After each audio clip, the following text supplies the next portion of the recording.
vocally. It's a real tour de force, sung by a character who has a lot of energy. Certainly more than I have. Right? So really, really well done. As I said, here there is a lot of repeating.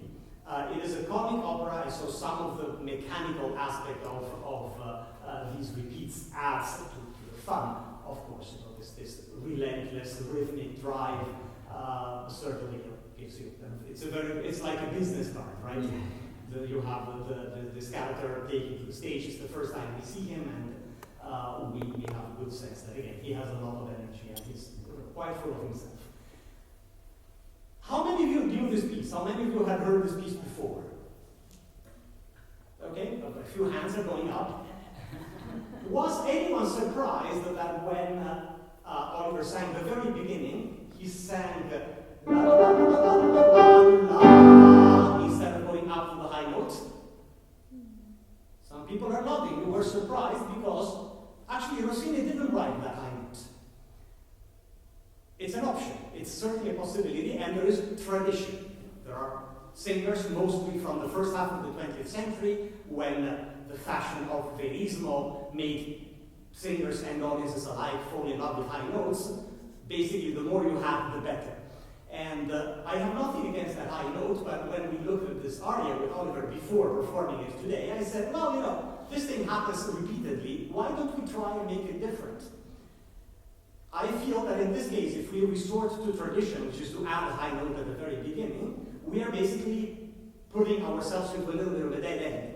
Because then when that figure recurs, what are we going to do with it?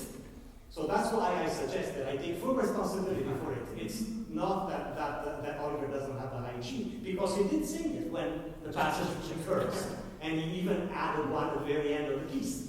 So there's no question about having the note. The question is, where do you deploy it in a way that will bring variety and excitement rather than, oh, I've heard this before. Okay? So shall we try this again from the beginning? There's another thing that perhaps you were surprised about, by the way.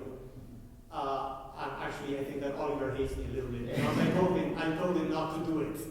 Is that right? Yes, he did. And what is it? La la la la la la.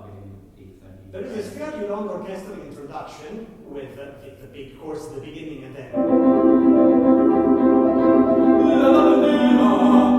That's it. It's not in the score. It's a tradition. In fact, you know, Figaro, perhaps still off stage, announces himself by doing a little la la. You know, he becomes present vocally even before we see him, and that's not wrong. I just wanted to highlight that sometimes traditions become so established that they end up not being the surprise that they're initially meant to be. So here, funnily, what is really surprising if you don't do anything at all. Do you want to do it? Do it. Do you not want to do it? Then don't.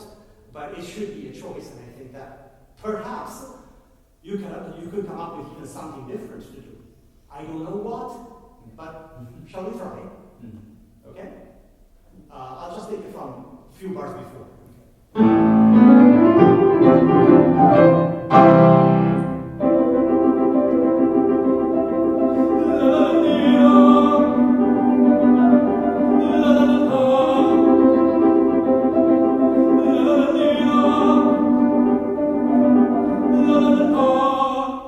You've tried. Excellent. Yeah, basically what's happening there, if we decide that Figaro should sing, not sing, Figaro. That Figaro should sing, what should happen is that he goes from la la la la la, tonic dominant, and then pa pa pa pa pa pa, la la la la, dominant tonic, and then again, tonic dominant, dominant tonic. So as long as you stay within those harmonic regions, actually I would encourage you to be creative. Use the tradition that other baritons have established about 100 years ago. So long before we were born, long after Rossini had died. It's a strange space. Make it present day and make it creative by coming up with something else. Okay? Speaking of which, you've done some really lovely things, and I'd like to highlight them. Some people may have noticed them. Some people may have been curious about them. In particular, suggestion, but I just wanted to say that I really like how that works. Con la donnetta, col cavaliere, con la la la la la. Excellent. Many of us might be used to hearing la la la la. What I suggested here is to have an F instead, because otherwise it becomes a festival of the high G, which is really not the purpose. We're doing that elsewhere. I suggested this also because it allows to add a more elaborate ornament. Can you remind us what you did? I really liked it. So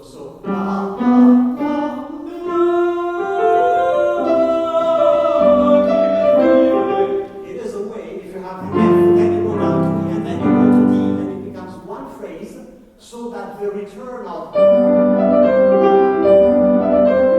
is a little bit more surprising. We hear it so many times that, through this kind of creativity, we can make it sound novel. So that's really, really exciting. It is a piece where you know where you start and you never know where you end. Because once it's a traditional, and probably if you are lazy and you want to have an easy life, you just do it.